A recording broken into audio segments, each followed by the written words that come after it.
이 세상은 거의 모든 것을 금전으로 가치를 매깁니다. 그렇죠. 금전이 굉장히 큰 기준이 되었습니다. 여러분들 신문지상이나 여러분들의 삶을 둘러보면 얼마인지, 몇 원인지, 몇 달러인지 우리가 그러한 이야기를 자주 접하고 그러한 삶을 우리는 살아가고 있어요.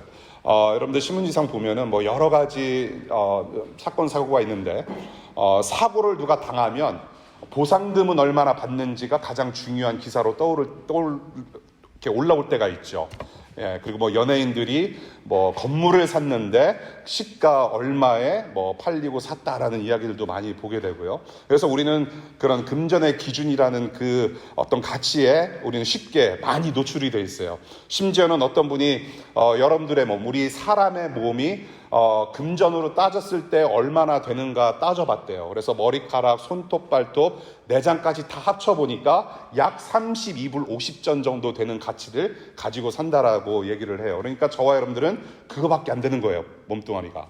32불짜리 몸을 가지고 살아간대요. 돈이라는 거. 돈은 필요해요. 돈은 필요하지만 필요 이상으로 원하는 것은 우리 안에 내재되어 있는 탐욕이라고 말하는 것이죠. 우리의 탐욕 때문에 더 많은 것을 원하는. 디모데전서 6장 10절을 보면 돈을 사랑하는 것이 모든 악의 뿌리라고 말씀하고 계세요. 모든 악의 뿌리다. 돈을 사랑하는 것이. 그리고 우리 주님께서는 성적인 죄악을 저지르는 인간들의 모습을 지적하시는 것보다 이 금전, 돈과 관련된 탐욕에 대해서 더 많이 말씀하셨다라는 것을 말씀에서 우리가 보게 돼요. 돈, 재물, 물질. 지지난주 본문에 이어서 계속 우리 주님은 돈에 관련돼서 말씀을 하시는데 오늘도 이와 관련돼서 우리에게 말씀하시는 바가 있어요. 그것이 무엇인지 오늘 23절부터 우리가 좀 한번 훑어보면 좋겠습니다. 23절부터 25절까지 주님께서는 하나님 나라에 들어가기 어렵다라고 말씀하세요. 하나님 나라에 들어가기 어렵다. 하나님 나라에 들어가기가 참으로 어렵다라는 말씀을 두 번이나 하세요. 부자가 들어가는 것이 어렵고 또한 그 어느 누구라도 하나님 나라 들어가는 것은 불가능하다라고 말씀하세요. 부자들은 하나님 나라 들어가기 힘들다고 하셨을 때 24절을 보니까 제자들이 놀랬대요. 저게 무슨 말씀인가? 놀랬대요. 그 당시 제자들의 영적 상태를 봤을 때 예수님은 분명한 메시아 같아요. 로마 제국으로부터 이스라엘 민족을 해방시켜줄 메시아처럼 보였기 때문에 예수가 로마로부터 그들만의 그런 하나님 나라, 이스라엘 민족을 구원할 메시아라면 적어도 돈이 있어서 무기를 살 만한 그런 재물이 있어야 되지 않겠는가? 그래야만 우리가 해방이 가능하지 않을까? 그래야만 우리가 로마 제국으로부터 벗어나서 참 자유를 누리면서 살아갈 수 있지 않을까? 그래서 놀랐을 가능성이 있다라고 보고요. 또 하나는 구약에서 계속해서 말씀하시는 바, 부자가 되고 집에 가축이 많고 자녀가 막 몇 명씩 다자녀의 가정은 분명히 하나님으로부터 복을 받은 사람일 것이다. 복을 받은 사람이다라고 말씀하신 적도 있다란 말이에요. 그러니까 이 제자들에게 있어서는 놀랄 만한 일이에요.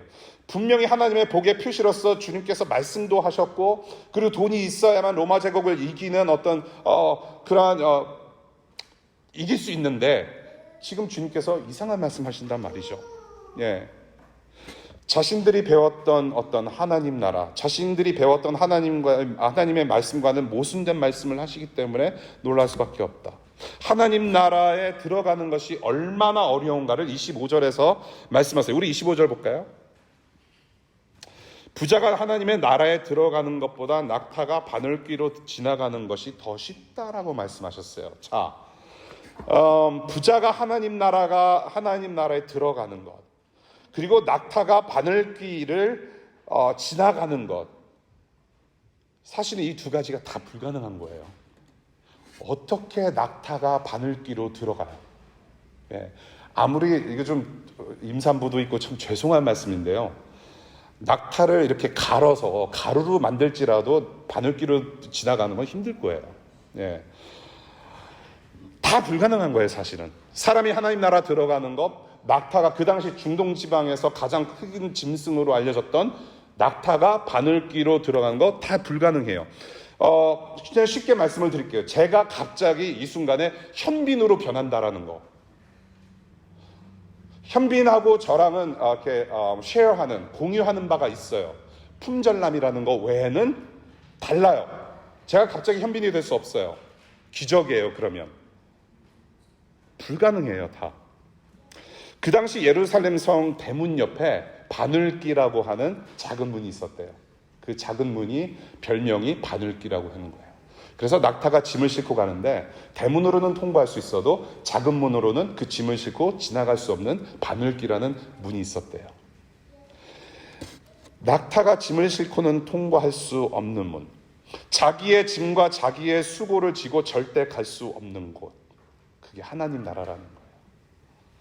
저와 여러분들은 하나님 나라에 들어갈 자격이 하나도 없고 스스로 그렇게 할 수 없다라는 말씀을 23절부터 25절까지 사실 하시는 거예요. 하나님 나라 들어갈 수 없다. 이거는 불가능한 것이다. 26절부터 27절까지 봅니다. 그러나 하나님은 모든 일이 가능하다라고 말씀하세요. 그러나 하나님은 모든 일이 가능하다. 아무도 하나님 나라에 들어갈 수 없다는 말씀에 제자들은 그러면 누가 구원을 받을 수 있느냐라고 서로 이야기를 해요. 그리고 어떤 사본에서는 주님께 질문했다라고도 합니다. 굉장히 궁금할 거예요. 아니 그렇다면 이렇게 불가능 나라에 누가 들어갈 수 있겠습니까? 그리고 주님은 청년 부자를 바라보신 것처럼 제자들을 눈여겨보시면서 굉장히 아주 중요하고 오직 소망되는 말씀을 하세요. 이 인류 역사상 인간 세계 타락한 창조물들을 향해서 지금 굉장히 엄청난 말씀을 선포하십니다. 그것이 27절이에요. 봅시다. 주님께서 27절에 뭐라고 하셨어요? 사람에게는 불가능하고, 그렇죠? 하나님께는 그렇지 않다란 말이에요. 하나님께는 모든 일이 가능하다라는 말씀을 하세요. 하나님께는 모든 일이 가능하다. 인간들이 들을 수 있는 말 중에 가장 복이 되는 말씀이 바로 이 구절이 아닌가 싶어요. Anything is possible.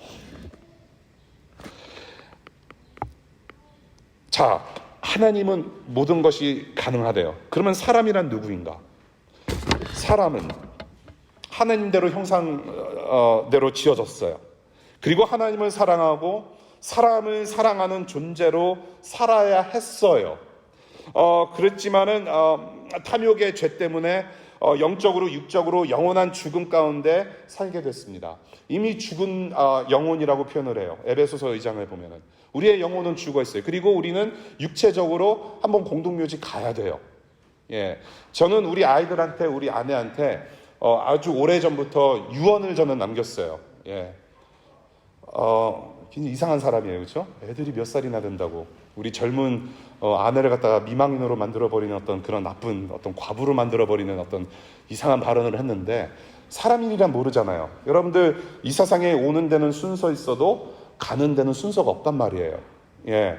그래서 뭐 가진 거는 없고 뭐 재산이라고 해봤자 뭐 있습니까? 없어요. 그런데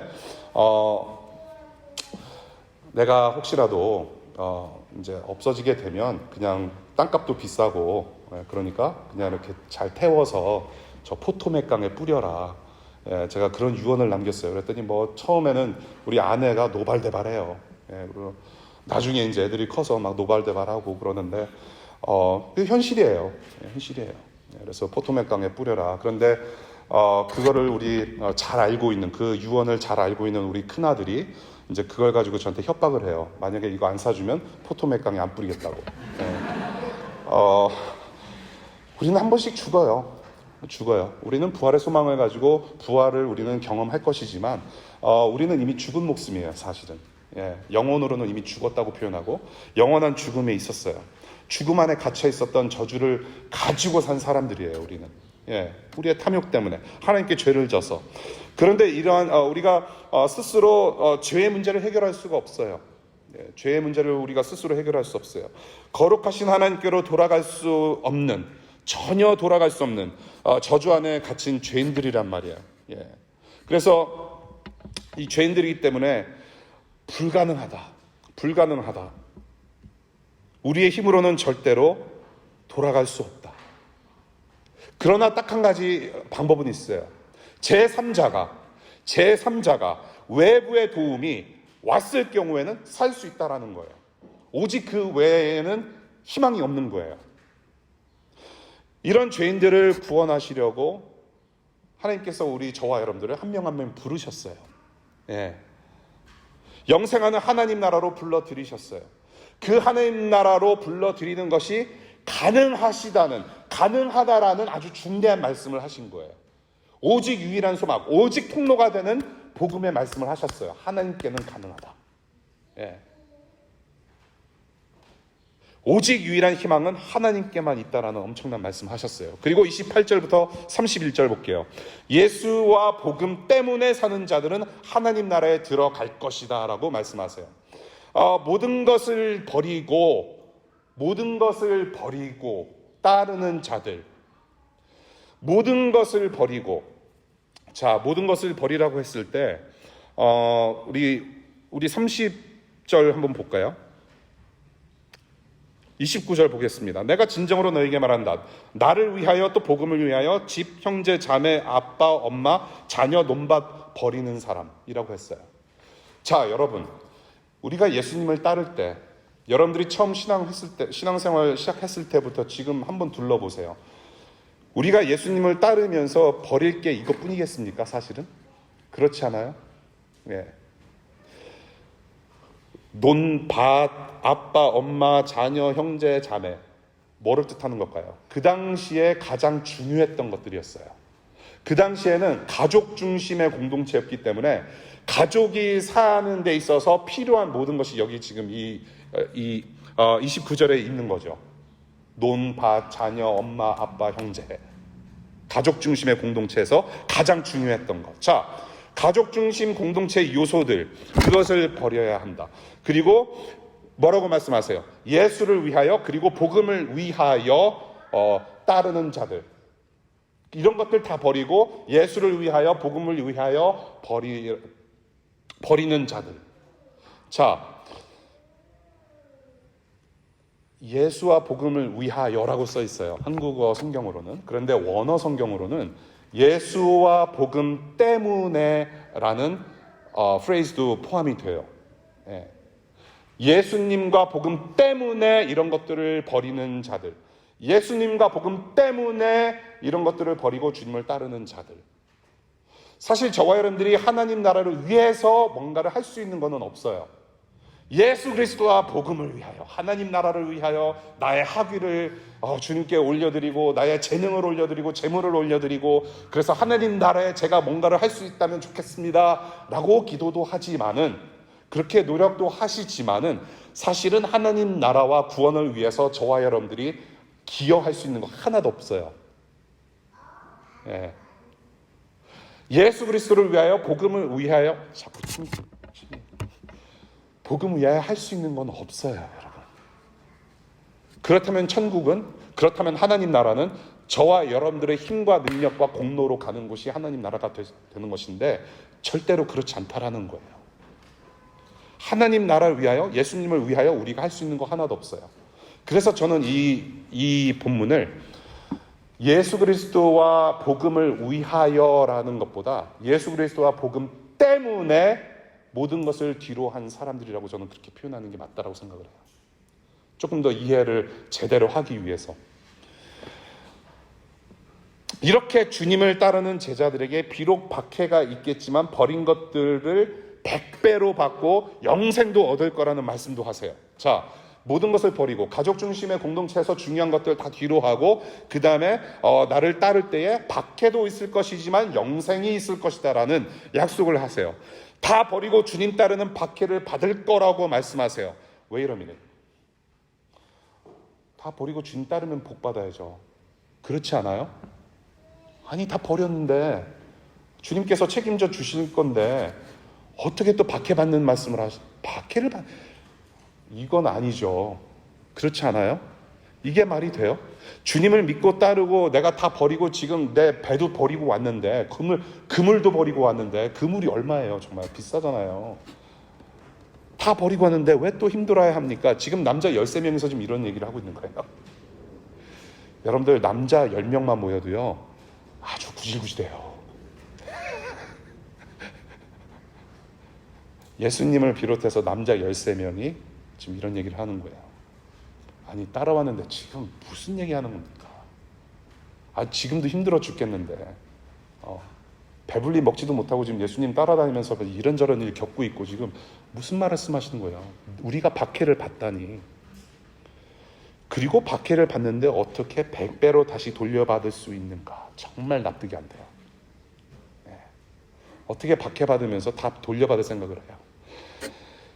지금 이 말씀은 제자들이 지금 현재와 미래에 겪게 될 모습을 미리 말씀하시는 것 같아요. 28절, 제자들이 다 버리고 따른 거 잘한 일이에요. 왜냐하면 예수님께서 다 버리고 나를 따르라고 했기 때문에 그 말씀에 순종해서 제자들은 따라왔단 말이에요. 거기에 흠집 잡을 게 없어요. 잘한 거예요. 그런데 예수님을 따르고 복음을 전하는 일 때문에 박해가 있을 것이라는 미래의 일을 지금 듣고 있는 거예요. 복음을 전할 때에 박해가 있을 것이다. 고난이 있을 것이고 핍박을 받을 것이다. 복음을 전하는 일은 결코 쉬운 일이 아니기 때문에 그래서 사도행전에 보면 어떻게 됩니까? 핍박도 받아요. 박해도 받아요. 그리고 사도행전에 적혀있지 않는 어떤 구전을 통해서 그런 듣게 되는 역사들 다 순교했단 말이에요. 사도들이. 결코 편한 삶 살지 않았어요. 그러한 미래의 일을 우리 주님께서 미리 말씀하셨다. 그리고 실제로 그렇게 박해를 받았어요. 그리고 나서 그들의 삶 가운데 죽기 이전까지 그들에게 맡겨진 복음의 사역을 완수했음을 우리가 알아요. 그런데 복음을 전할 때 우리는 사도행전에서 이미 봤어요. 복음을 전할 때 어떤 일이 벌어져요? 버렸던 것들을 100배로 받는 모습들을 봐요. 영생으로 향하는 길목에서 받는 복들을 사도행전에서 보게 된단 말이에요. 무슨 일이 일어납니까? 비록 내 소중한 것들, 내 가족 중심의 공동체를 벗어 던지고 내 소중한 것들을 뒤로 했지만은 각 지역에서 복음을 전파하면서 얻어지는 사람들이 있단 말이에요. 이제는 내 형제 자매가 홍씨이어야만 내 형제 자매고 엄마고 아빠이지만 엊그저께 찬양팀에서 찬양팀 모임을 갔는데 결혼하신 커플이 아이가 날 때 과연 라스트 네임을 홍이라고 해야 되는지 뭐 이씨라고 해야 되는지 막 그러면서 티격태격하는 아주 귀여운 모습을 제가 봤어요. 홍씨 아빠에게는 홍씨 자녀가 있어야 돼요. 뭐 성을 가지고 하는 건 아니지만은 이전에는 가족 중심이었단 말이에요. 근데 복음을 전하고 나서 보니까 예수 그리스도의 보혈 때문에 모두가 가족이 되는 100배의 결실을 보는 천국을 맛본단 말이에요.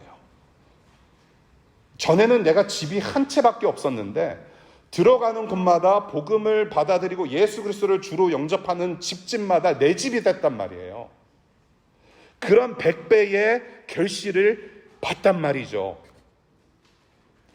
가정으로부터 받는 환대, 그리고 모두가 예수 그리스도의 보혈로 가족이 되는 그러한 천국의 모습, 100배의 결실을 맺는 것, 교회가 세워지고 지금 현재 저와 여러분들이 누리고 있는 천국 가족 공동체, 바로 그 모습이란 말이에요. 그 풍성한 하나님 나라를 맛볼 수 있는 현장, 그것을 너희가 겪게 될 것이다라고 예수님께서 제자들에게 미리 말씀하신 거예요. 지금 그것을 우리가 누리고 있는 거예요. 우리는 가족이에요. 제가 늘 말씀드리지만 DC에서 성이 다르고 우리의 어떤 혈액형이 다르고 자란 환경이 다르고 서로 다른 모습이지만 우리는 예수님 때문에 한 가족인 거예요. 그래서 여러분들 잠시 왔다 가는 DC일지라도 서로 도와주고 밥도 챙겨주고 부족한 거 있으면 좀 도와주고 그렇잖아요. 가족이에요. 그러한 천국 가족 공동체, 100배의 결실을 맛볼 수 있는 그런 하나님 나라의 현장.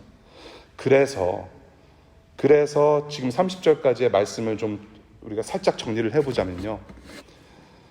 하나님 나라를 누리고 영생하는 삶은 이 땅에서의 퀀티테이티브가 아니라 천국의 퀄리테이티브의 문제라는 거예요.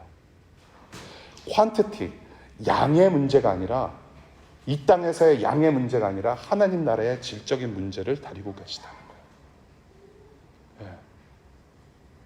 가치관과 시야가 바뀌는 문제인 거예요. 그렇게 말씀을 하시고 31절을 말씀하세요. 자, 본문의 내용이 이제 조금씩 좁혀져 가고 이제 이렇게 정리를 좀 해볼게요. 이 주님께서 말씀하신 내용들을 31절로 정리하면서 우리에게 주시는 말씀이 무엇인지 다듬어 갈 텐데요. 우리 31절 다 같이 읽어보면 좋겠어요. 31절. 우리 성경 가지고 계신 분들 31절 한번 읽어볼까요? 시작. 그러나 첫째가 꼴찌가 되고 꼴찌가 첫째가 되는 사람이 많을 것이다. 이게 참 애매한 말씀이에요. 이게. 애매한 말씀이에요. 31절이. 지금 도무지 앞 내용과 연결이 잘 안 돼요. 가만히 보면은. 첫째가 꼴찌가 되고 꼴찌가 첫째가 되는 사람이 많을 거래요. 지금 30절까지의 내용하고는 뭔가 연결하기가 참 애매하단 말이에요. 왜 갑자기 이런 말씀을 하셨는가 고민을 하지 않을 수밖에 없어요. 그런데 이 31절을 풀어야만 오늘 전체 본문에서 저와 여러분들에게 들려주시는 음성이 들려질 거예요. 자, 그 당시에 첫째가 누구였습니까? 그 당시 첫째.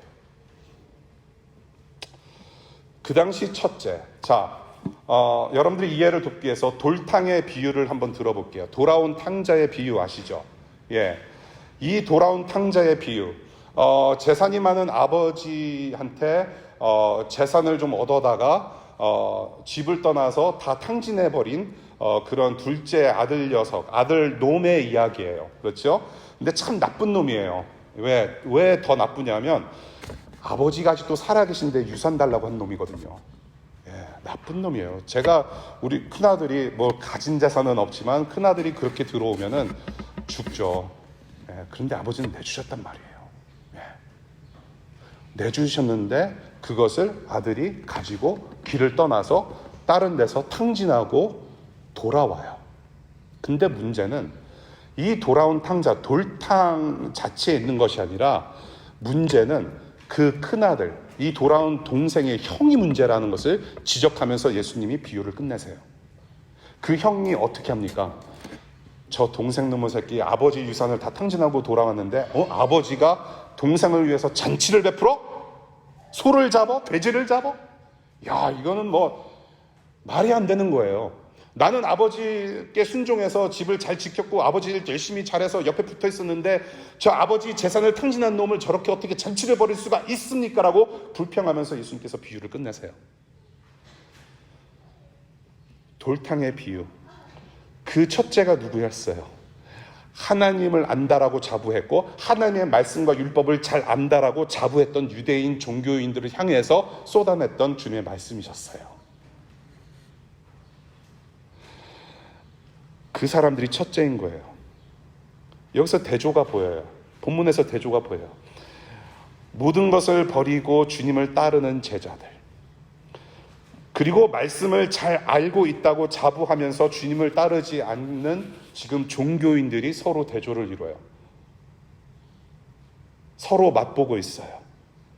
율법학자들, 종교인들, 재물을 쌓아서 이웃들이 보기에 정말로 저 사람은 여호와 하나님으로부터 복받은 사람이라고 칭함받던 사람들, 종교적 열심으로 부자였던 사람들이 첫째란 말이에요. 그래서 영적으로 자기들 스스로 부자라고 생각했던 자들은 영적으로 가난한 꼴찌가 되어버리고 영적으로 가난한 꼴찌가 하나님 보시기에는 첫째가 되는 그런 날이 반드시 올까라는 경고의 메시지를 주는 것이 바로 31절의 말씀이라고 보여지는 거예요. 자, 어느 정도 정리가 되시나요? 진짜 정리해드릴게요. 하나님께는 모든 일이 가능하다. 그래서 오늘 말씀으로 여러분들에게 들려주시는 음성은 무엇이냐? 경제적인 이슈만 해결되면 여러분들의 세이빙스 어카운트, 체킹 어카운트, 비자, 무슨 여러분들이 가지고 있는 선물들 다 정리하면 영생을 얻을 수 있다 가르치시는 거 아니에요. 네. 말씀에서 보니까 다 버리래. 하나둘씩 버려야 되겠구나. 그러면 영생이 있대. 그런 말씀을 하려고 하시는 게 아니에요. 재물을 예로 들어서 말씀을 시작하셨지만 재물뿐만이 아니라 자신들이 이뤄놓은 어떤 의, 노력, 공로, 자랑이 될 만한 것들로는 불가능하다라는 말씀을 하시는 거예요. 두 번째, 지금 주님께서 말씀하시는 것이 부자 되는 것을 반대하시고 부자 되는 것을 비판하시는 내용인가? 아니에요. 예. 부자는 부르심이에요. 저는 한 번도 부자가 되어본 적은 없으나 만일 굳이 따지라고 들면은 다른 이웃들에 비해서는 조금 부자인 편에 속할 거예요. 비교하자면. 부자가 되는 것, 재물이 많고 여러분들이 연봉이 많게 되는 것은 부르심이라고 저는 봐요. 예, 부르심, 그냥 calling. 뭐 복도 아니고 은혜로 받는 그냥 부르심. 돈이 없이 그냥 찌질하게 살아도 하나님의 은혜로 사는 것은 똑같아요. 예, 그냥 부르심의 그 차이뿐인 거라고 저는 생각을 하는데, 부자 되는 것을 반대하시거나 비판하시는 거 아니란 말이에요. 이 주님의 사역, 주님께서 살아생전에 사역하셨을 때, 그리고 주님께서 승천하시고 난 후에 사도들이 사역할 때 조력했던 자들 중에 부자들이 많았어요. 사도들이나 주님이나 그 부자들을 향해서 다 버리고 너는 왜 부자가 됐냐? 비판하시거나 반대하시지 않으셨단 말이에요. 그 사람들이 도왔어요. 예. 가령 예를 들어서 예수님께서 돌아가신 다음에 그 무덤, 누구 무덤 들어갔어요? 아리마대 요셉이라는 어떤 부자가 자기가 들어가려고 사놓은 무덤에 예수님의 자리를 내어드렸단 말이죠. 예. 그리고 그 후에 그 사도들이 사역하는데 다비다라고 불리우는 이 도르가라는 여자분이 계신데 여자 제자였어요. 근데 구제 사역을 참 많이 했다고 해요. 그러니까 재력이 있는 어떤 여인의 모습을 보게 되고요. 그리고 그 후에 또한 루디아라고 하는 여자분이 계셨어요. 근데 위류계의 아주 큰 손이에요. 그 당시에 뭐 루이비통이나 구찌의 어떤 CEO급에 해당하는 이 루디아라는 여자분이 계신데 자기의 재물을 사도들이 사역하는데 제공하고 베풀었단 말이에요. 예. 그러한 자들을 하나님께서는 비판하지 않으셨단 말이에요. 부자를 반대하신 것은 아니에요. 부르심이기 때문에. 이외에도 복음 사역에 여러 명이 재정 지원한 것을 우리가 보게 돼요. 자, 그렇다면 우리에게 들려주시는 음성, 나를 채우는 나의 것들을 버리고 가난한 마음으로 예수 그리스도를 따르며 하나님 나라 소유한 자가 부자라는 거예요. 다시 말씀드릴게요. 나를 채우는 나의 것들을 버리고 가난한 마음으로 예수 그리스도를 따르며 하나님 나라를 소유한 자가 부자라는 말씀. 이것을 하나님께서 가능하게 하셨대요. 자기 독생자를 피폐한 세상에 내어주신 것을 가능하게 하셨어요. 그 예수 그리스도의 아들을 피폐한 사람들의 죄와 허물을 사하여 하나님의 공의를 만족시키실 만한 그런 재물 되게 하신 것을 가능하게 하셨어요.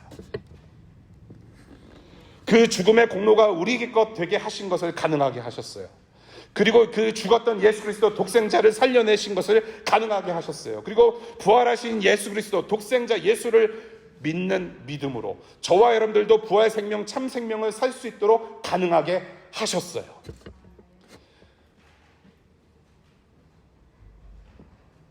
하나님께는 모든 일이 가능해요. 디도서 3장 4절부터 5절의 말씀이에요.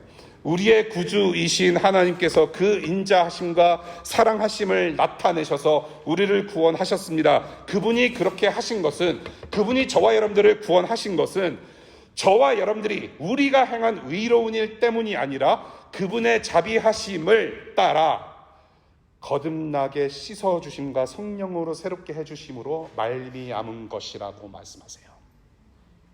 저와 여러분들이 기여하는 것은 하나도 없는데 그분의 자비하심을 따라서 하나님께서 씻겨주시고 성령으로 새롭게 해주셨기 때문에 구원이 가능하다라고 말씀하시는 거예요. 그것을 가능하게 하신 분이에요. 하나님 나라는 내 거 가지고 들어가는 곳이 아니라 예수 그리스도의 피를 적시고 들어가는 곳이 하나님 나라예요. Yeah, that's the only way.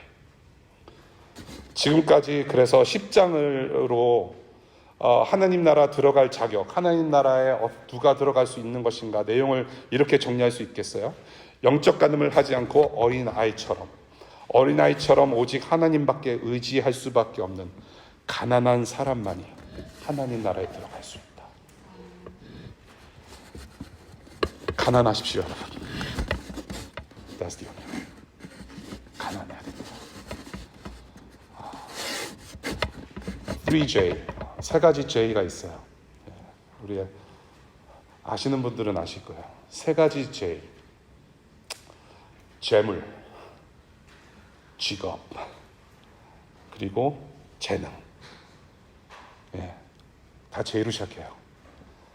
재물, 직업, 재능. 이것으로 우리는 하나님의 존재하심, 하나님께서 살아계심과 하나님을 드러내는 일에 우리는 사용할 수 있어야 된다고 생각을 해요. 그러나 이 직업, 재물, 재능이 덜어는 우리의 우상이 될 수가 있고 우리의 존재나 우리의 영광을 드러내려고 하는 도구가 될 수 있단 말이죠. 1984년경에 여러분들이 아실 수 있을 만한 이선희라는 가수가 있어요. 기억나시나요? 여러분들 이선희? 뭐 요즘도 가끔 그 서바이벌 프로그램에 나오셔서 저지도 하시는 것 같은데 이선희라는 분이 부르신 노래 중에 제이에게라는 노래가 있어요. 제이 스치는 바람에 그럼 제이는 떠나가고 없는 거예요.